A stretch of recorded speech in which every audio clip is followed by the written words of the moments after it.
3/4 of Albertans say their mental health has been affected by the pandemic, while 34% of Albertans say they have been feeling depressed, according to a recent survey conducted by the UCP. There's no work out there right now, which I know it will show up, but right now just kind of the fear of the unknown and not really having a clear path forward, it's a little bit concerning. The Alberta government is spending $53 million on mental health supports to help Albertans during and after the pandemic. The money will be spread amongst online mental health and addiction support, individual and group treatment, and primary care networks. Alberta Premier Jason Kenney says the province is providing support to whoever needs it. Alberta is there for you.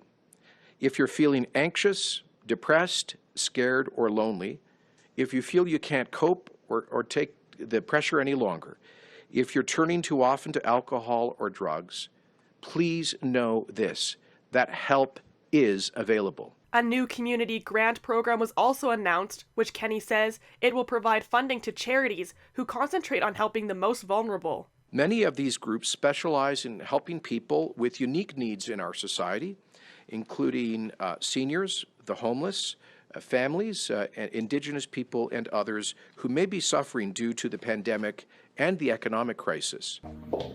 Graham? That's me. Hi. Hey. I'm Anne-Marie. Nice to meet you. Counselors in Calgary say, despite the pandemic, they have actually seen a drop in counseling sessions last month. However, they expect to see a rise once people resolve their financial and basic needs issues. We're all experiencing right now is trauma, right? Whether we see it that way or not.